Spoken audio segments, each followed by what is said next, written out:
Racing takes place on Tuesday over at the Vaal Classic Track. We have got an 8-race program lined up for you. Race number 1 kicks off at 12:35. And after an eventful weekend of sport, I'm joined by Alistair Cohen on the line. And Alistair, how are you doing? Yeah, good, thanks, Drew. I'm glad you started on the subject of sport. The Ryder Cup was great, the Rugby World Cup. Obviously the dynamics at play there with New Zealand obviously turning over Italy. The Springboks were workmanlike against Tonga, probably wanted to see a little bit more convincing, but I guess half the main side played. Obviously Aston Villa winning 6-1 against Brighton on Saturday afternoon was a good start to the weekend as well, and then some interesting decisions made by VAR. I won't go down the Tottenham-Liverpool avenue with Yuri Hill, but you were robbed. Yeah, quite right. And I'm glad there's a lot of people that see that way. But we leave soccer for another day. Race number 1, 1,000 meters a trip. It's a maiden plate, and Kinshin Shah, even money favourite, Babylon at 15-10. It's then 6-1 about Statesman, 10-1 and better bar those. Now, this horse Kinshin Shah, blinkers on, drop in trip to 1,000 meters. Do you think that could be the trick? Because to be fair, he's had every opportunity in his last 3 starts to get the job done. Well, he's running out of excuses now, Raheel. Blinkers 1,000 meters to me strikes as a right decision. It also strikes a bit of desperation to get him to win. I think if he doesn't win, then I think he will be gelded straight after this race, because I know Lucky Hoodalakis is of the opinion that he'll improve under gelding. But while he's banging on the door, probably feel that get the win under the belt before they do. I'd rather have Moolah Man and Richard I in front of me than Try Me and Here With Me behind me. That's in front of me. That's what Babylon's had at his last 2 runs. He also showed pace last time out and tries 1,000 meters.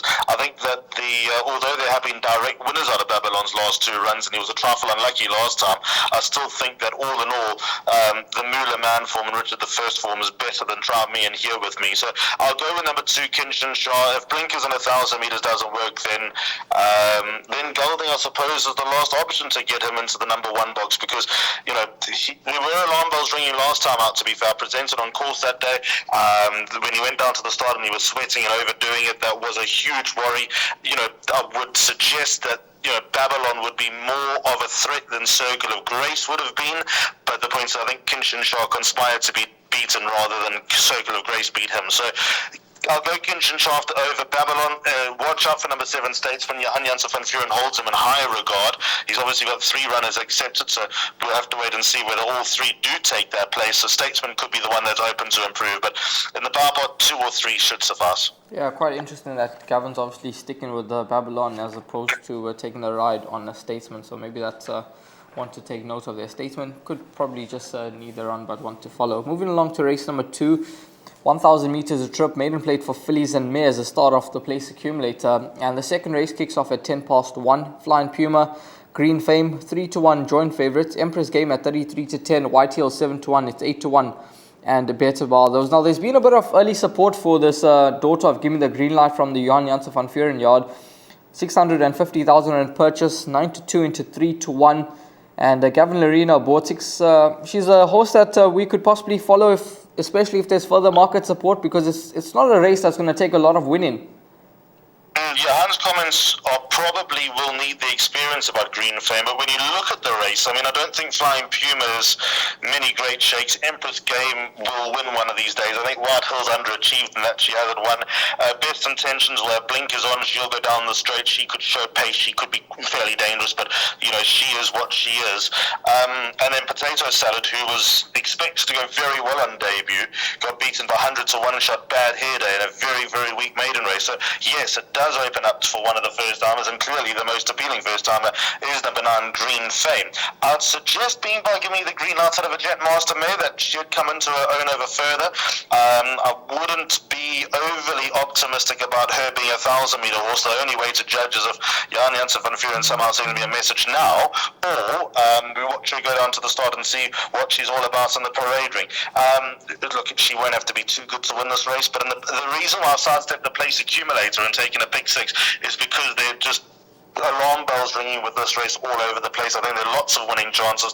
The most inspiring piece of form, in fact, the horse I'd tip on top, but knowing nothing about the first timer, would be number 11, Potato Salad, because as a rule, St. John Grey's horses do not feature first time out. They improve hand over fist with runs under the belt. So even though Potato Salad was beaten by 100 to 1 shot in a very poor field, she will come on with a run under the belt. But it's a race that I wouldn't get involved in, and in the place accumulator and bar pot, you'll need a few.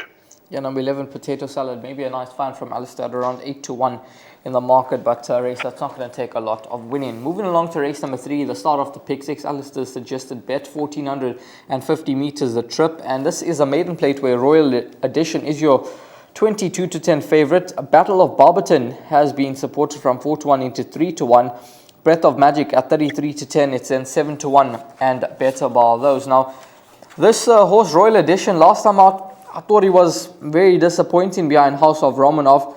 The form has been franked with, I think it was Kudzu coming through to turn the form around with that horse from the Aliclead yard. Name escapes me right now, but I think this horse back down in trip to 1450, I think it will suit him a lot better, and I expect him to be bang there and probably the one to beat. And then obviously we've got to respect number 6, Battle of Barberton, a son of Lancaster Bomber, but no comment in the computer form. Yeah, so obviously you can use the pick 6 rule, the first time rule, to your advantage here with number 6, Battle of Barberton being the subject of some support of me, and a nicely bred son of Lancaster Bomber. Pierce Stratham gets the right for the Aussies. Number 2, Royal Edition, and 3, Breath of Magic are my 2 horses in the pick 6 here. Royal Edition bred to go the trip, but simply didn't run like he got the trip last time, so coming back to 1450, probably the office for him. Holds some nice form, ran on nicely in a second start to Richard I, did things differently at his third start when going to the front and getting collared by Falcon Strike. I think number 2, Royal Edition, will be a hard horse to beat. And then number 3, Breath of Magic, last time, fair run to Kalida. I don't think Breath of Magic's going to Hollywood, but he's a fit horse. He had 5 runs already this season, and the season's only 2 months old, with some good performances. The run to Crepuscola was in a weak work riders race, so again, take that form with a pinch of salt, but at least he is banging on the door and he's got a reasonable draw. The only other raced horse that I would have a bit of time for would be number 4, An American Venice. Has run to some good horses. I don't think running 8 lengths to Emporium's all that bad. I don't need to go through the virtues of running 7 lengths to Sandringham Summit. I see the blinkers go on to An American Venice for the first time, so we'll have to see how he goes, although the form of the other 2 horses is a little bit more inspiring. And then with regard to number 8, Karoo Gold, trained by Candace Dawson. This is a brother to Imperial Ruby. He obviously won the Gold Ball and ran second in the Gold Cup, and also related to a horse of Byron Burtis's, who has come in. Ruby Necklace as the mother's name, but just thinking of the sister who runs with Byron Burtis, who's come into her own as well after going over a trip. She runs quite often, but the name escapes me. She'll run okay. She's going to be dropped in for a draw, asked to be running on. If she ran 4th or 5th, that would be seen as a good result, but she's looking for 2,000 meters plus. Would it be Burmese Tiara? Burmese Tiara, thank you, that's it. Yeah, so Burmese Tiara, and as you heard from Alistair, that was from this Corne Speciad, related to this horse, Karoo Gold, and a horse that probably needs ground. And number 3, Breath of Magic, and number 2, Royal Edition, the 2 horses for Alistair. And then, of course, the first timer pick 6 rule does apply here with number 6, Battle of Barberton. Moving along to race number 4, maiden play for fillies and mares, 20 past 2. The off time, 1450 meters the trip. Right Turn on Red, 15 to 10. Lorna Lily, 18 to 10. I don't think Yanni Borman would have expected to see this horse so short in the market. It's 7 to 2 about life lesson, 6 to 1. Villa Samaya, 10 to 1 and better bar. Though scratched here is number 6, Easy on Me. Now, what's your thoughts on this race? Because the fact that Lorna Lily is at 18 to 10 tells you that it's obviously not a strong field, and this horse, Right Turn on Red, was beaten behind Flying Broomstick, and the horse that ran third in the race ran no sort of, second in the race rather, I think, ran no sort of race next time out. And Venetian Moonlight was well beaten by a well-tried maiden. So question marks around that piece of form, and obviously this horse, she's a clover, subject to a lot of debate last time out. But race number 4, maybe a field race? Yeah, I've gone 4 horses here, and I'm uneasy that I've left out number 2, She's a Clava, who has been the subject of much debate. Obviously, the form line of the runs are on the horizon as deadly, but I can't go with a 17-run maiden. That looks to be going in the wrong direction. The horse I like most here is number 3, Life Lesson, Raheel. That's indeed when Goodwood takes her out for St. John Grey. They had a winner with Eiffel Tower on Thursday. This daughter of Patala Palace tries the trip for the first time. She's improving and getting closer with each and every start. I'm actually fairly keen on her. I think that, with a bit of improvement to come, you could say the same for number 7, Right Turn on Red. But as you mentioned, that the form of both runs is so dead, so quiet. But she might also grow an extra leg going up in distance. So my numbers here, 1, 3, 4, and 7, with a definite persuasion to number 3, Life Lesson in this race. But it's not easy, and sadly it's not easy for the wrong reasons. Yeah, I can see Alistair's thinking on number 3, Life Lesson, and she could probably be the right horse in the race from a good draw. Atendiwe Mkotwa aboard, and as you heard from him earlier on, St. John Grey's runners, they just improve with racing, and this could be another one. Life Lesson, daughter of Patala Palace.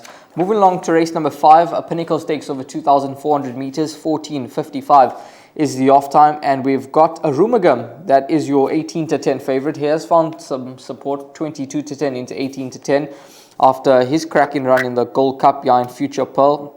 Handed an 8-point penalty for that. 2-1 Zeus, it is 6-1 Top Sail, 6-1 and Better Bar. Those obviously a Rumagum. This isn't going to be his cup final. He's a horse that will obviously come on with a run, but he's more than capable of holding his own. And I'm keen to see how this horse Lion Bull goes. Back up in Highveld with the Peter Yard. He obviously did extremely well with them when he was firstly with them, winning I think it was 2 in a row, and he was just in top form, and then he seemed to sort of go off form of recent, but I think he could bounce back to form, and he's a runner that keeps me interested here at around 12-1. But your overall thoughts on the race? Very, very interesting race, because we've obviously got that dynamic of Rumagum having such a good last season and then Flying Bull returning, dare I say, home. And then also down the page, we've got the well-weighted Opera Glass with no weight on her back, who could be dangerous. She is the best weighted horse in the race. I've gone 1, 2, 3, 8, and 9 in this event. I've probably overcated in this race. So number 1 on the card, Rumagum, I think was very well placed by way of Mowing to escape a penalty for a lot of good runs throughout the season. Obviously winning the Java handicap and then winning the Racehorse Owners Association Stayers race on Betway Summer Cup Day, and from an 82 went up to a 94, which was justified, but then held his own against some of the best stayers in the country with only one bad run, the DSTV Gold Vase, but then made amends by coming out clearly second best in the Hong Kong Jockey Club Gold Cup at Hollywoodbets Greyville at the end of the season. Pierre Stratham interestingly takes a ride, so that's a bit of a throwback with Stratham riding for Wayo Mowing. He's the best horse in the race. Comes in with good form, with the most inspiring form of last season. So I'd loathe to let him run loose. But as you say, there's no way the Betway Boost Pinnacle Stakes is going to be his cup final. 2 Flying Bull going back to Tony Peter, big chance. His record over a mile and a half, 2 starts for a win in the second. The second came to Shango in the Lonsdale Stirrup Cup. So very strong credentials for number 2 Flying Bull. 3 Zeus, good to see him back in form last time out. Gavin Lorena's record on this horse speaks for itself. It's 9 rides for 6 wins on a son of soft falling rain, and he's a 6-time winner, so Gavin gets the most out of him. Fraud, too short for him last time. He often punches above his weight in races of this nature, although he's poorly weighted, and although I'm probably clutching at straws, Fraud would be a nice pick 6 result. And then number 9, Opera Glass, who has beaten a Fraud a couple of times, and probably will beat a Fraud on this occasion, just with the weights being in her favour, carrying what's she carrying, 51 kilos, number 9, Opera Glass. She will be dangerous. She's probably not she's nowhere near as good as Rumagum, but just with the swing and the weights with 9 kilos in it and the fitness edge being on her side, I think number 9, Opera Glass, could at least get close. Yeah, she's at around 6-1 in the market, best weighted horse in the race, one to keep an eye on, but a few horses here for Alistair in the pick 6. Moving along to race number 6, a middle stakes over the 1,000 meter trip, and Cliffhanger is your 18-10 favorite, 28-10 about Osenka. Interesting to see Trent Mayu back aboard this individual after he won last time out, so handed a 6-point penalty. Rose for Trippy, 7-2, on cue 9-2, it's then 8-1. And Better Bar those. Now, I thought this horse Cliffhanger, after his last start, he ran a cracker behind, ready to charge. We obviously saw that form franked with that, I think it was Capsaicin that came through to win from that form. Unzen also came out to run a very good race from that piece of form. So I think Cliffhanger, with his debut run out the way, I think he's a horse that could take some beating in this contest, despite probably being not the best weighted in terms of the weights with On Cue. Yeah, the last one would have blown off the cobwebs, Raheel, but he takes on a better field here. I mean, he's my top choice, number 4, Cliffhanger, but I do have a few disclaimers about the side of Canford Cliffs. I think another run will do him a world of good, and also taking on Ozenker, 58 kilos, there's 2 kilos in it. Ozenker I know that he rode his luck last time with Back in Business being scratched before the race, but the point is, he still showed good resolve to win, and I thought the handicapper had his measure. If I thought that off a 95, I've got to assume that off a 101, but Trent Mayhew's 4 kilo claim probably gives them an extra leg up here, so I respect number 1, Ozenker, and number 7, On Cue, 50.5 kilos on her back, got to be a big chance as well. You'll know your fate with Ozenker, with On Cue early, because she can be a madam sometimes, and when she's a madam on race days, she does run below par. But if she comes in, I'm presenting on the day, so I'll let punters know how she comes in, and if she's on her toes and looks like she's ready to go, then she could be seriously dangerous as well, number 7, On Cue. On the run, when the 2nd of September, where Rose Vitripi and Cliffhanger met. Obviously, Cliffhanger finished in front of Rose Vitripi. There was half a length in it. I'd expect that to hold sway, with Cliffhanger being 1 kilo better off with Rose Vitripi. So I think that settles that argument. Smith and Wesson, obviously didn't get the 1450 at his last start. Place chance. 5 Cosmic Star, I don't think will be in the same category as Cliffhanger, sadly. And then number 6, Super Agnew's got it all to find with number 1, Ozenker, on their run on the 16th of September. So 1, 4, and 7 for me, and I'd be prepared to actually take box trifecta here. Not that it'll get us out of it, but it will give us a bit of ground. Yeah, 1, 4, and 7. And if On Cue were to come through to win, then it would certainly be a very nice pick 6 result, dropping tickets on numbers 1 and 4. Moving along to race number 7, the penultimate race on the day, a merit-rated 72 handicap over 1,200 meters. Dark Tide 5-2, 3-1 coming in hot, 4-1 Meteoric, 5-1 Here With Me, and then it's 11-2 and Better Baldos. I thought this race was between the 2 Fani Broncos runners, Coming In Hot and Dark Tide. Obviously, this horse Coming In Hot looks to be nicely sort of placed with the 1.5 kgs off the back, courtesy of Sianda Sosibo, and he's got a good draw. So does Dark Tide. I think they'll possibly fight out the finish here. I've got both of them in, but I prefer the other 2 horses that I've got, and those are numbers 5 and 8, After Hours and Written in Stone. I want to start with Written in Stone. He's my top selection. Had no draw last time and stayed on strongly to Written in the Sand, and for the first time in his life he pulled. So if Peter Sunday Pauli can just get a lid on the Summer Path Fork, he comes in perfectly in the weights of a net 72, being rated 56. He's been on my radar for a long time. I know he hasn't won it over 1,100 days, so that tells you exactly where number 8, Written in Stone, sits in the pecking order. But I like what I saw last time, and I think that he's in with his best chance of winning in a long time. I wish it was the Turfentine Inside Track. That's the only thing I'll say for him. But still, big runner. 5 After Hours with a draw over the right course and distance. I think he's going to be a chance as well. Atandiwem Goodwood takes a ride. Nice run last time down the straight to Whirly. I think he'll have every chance as well. And I think the draw is going to be a big kicker. And then, as you mentioned, the 2 Fani Broncos runners have to go in. I'd lean towards number 6, Dark Tide, over number 3, Coming In Hot, but for pick 6 purposes, it doesn't matter which one wins out of those 2, as long as one of them do win, if it's not After Hours or Written in Stone. But I think the Gavin factor on number 6, Dark Tide, might just might point me to the side on the son of Captain of Vaal over a stable companion, number 3, Coming In Hot, just in this particular case. Yeah, 5 and 8 are 2 nice picks here from Alistair, both at a decent price, opposed to the 2 Fani Broncos runners, who are the top 2 in the market. Race number 8, a Fillies and Mare 68 handicap to close off the day. 1,200 meters a trip, 16:40 is the off time. Stormy Choice, your 16-10 favorite. It's 7-2 about Inventrix. 11-2 Meet the Captain. 8-1 about Countess Danza. Then it's 10-1 and Better Baldos. There's been some long shot support for number 12, Petunia, from 50-1 in the market down 25-1, but I can't see how this filly, or this mare rather, could get anywhere near the top 4. But Alistair, your thoughts on this contest? Stormy Choice 16-10. Obviously, ignore last start and judge on a third behind Golden Sickle. That would hold her in very good stead here. I'm looking at Petunia now myself. I mean, sure, good luck to the guys that have got 50 to 1, but if she wins, I'm out my pick 6. Stormy Choice a bit too short for me, Raheel. This is a race that I'm having a tough time with. Stormy Choice goes 1,200 metres for the first time. Her 2 runs over 11.60 were no good at all. She's got a lot of pace. She seems to fold in the closing stages. I mean, she's in only because she's potentially got something to come over all these horses, but I mean, it's a very, very tricky race. I think she's going to battle over the trip, if I'm honest. But yeah, like I said, at least she's upwardly mobile, whereas the others aren't. Other inclusions, 3 Inventrix, bang in there as well. Pierre Stradum up for Farney Broncos. Last run better to Mickey's Bomb, but she too steps up in distance after falling in a hole. I like her, but number 4 Contest Danza here, Raheel. I don't think she stayed last time over 1,800 metres. Again, 1,200 metres, probably a bit on the short side, but she won with ease at her penultimate start. She got going at just the right time, and if Raymond Danielson can get stuck into her, and she's not too far off them, I can see her being dangerous. Her anti-penultimate start, everything went wrong for her. She actually did very well to run fourth to Big City Girl, so she's in there. And then 6, 7, and 8, there's Meet the Captain, who's back with Muzi Yanni, so that's why I've got her in, only because Muzi's back on board. 7 twice as well. Grant Maroon's also running nicely at the moment, so no reason to be put off twice as well, having probably needed the last run.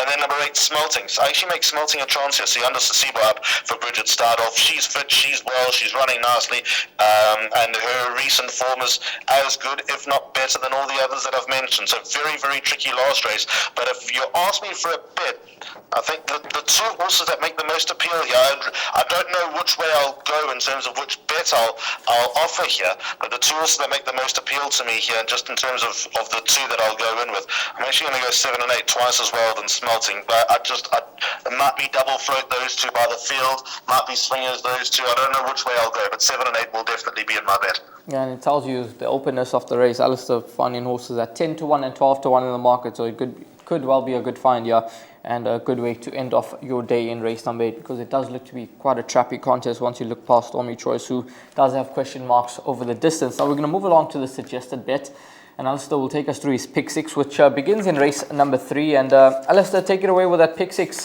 which kicks off at 13:45. Yep, so late start to the races, and obviously with no racing on Saturday, no racing on Monday, and the start of the month and feature races coming up this weekend in both provinces, on Saturday in both provinces. I think punters might enjoy having a little dabble on this card, because I think if you catch one of the exotics, you'll do well. I've gone with the pick 6, I don't know why. 2 and 3 in the first leg, Royal Edition and Breath of Magic. By 1, 3, 4, and 7, Lorna Lily, Villas, Samaya, Life Lesson, and Right Turn on Red. By 1, 2, 3, 8, and 9, so Opera Glass and Afraid at the bottom of the weights, with Arumagum, Flying Bull, and Zeus at the top of the weights. By 1, 4, and 7, Oz and Kerr, Cliffhanger, and On Cue, so no bankers for me in this pick 6. By 3, 5, 6, and 8, I like that race. I think that's where we make a bit of money, coming in hot after I was tired and written in stone. And then the final race, if you can afford it, go field. But I've gone 2, 3, 4, 6, 7, and 8 in the final. Yeah, Alistair, thanks very much for your time. Obviously, the pick 6 could well be a decent bet to have on the day, given the openness of the card. Yeah, I mean, I wouldn't. That's a 2,880 rand per. I wouldn't take a full unit. I would take a percentage, but I think the pick 6 is going to pay nicely, because no matter what happens, even if you do see horses towards the top of the boards winning in those 6 legs of the pick 6, you're still going to be knocking a lot of tickets out in the process. Yeah, I can see that pick 6 paying a lot more than 3,000 rand on Tuesday. But thanks very much, Alistair Cohen, for his time. All the best to you as the punter with racing out at the Vaal on Tuesday, and hopefully it's a profitable one.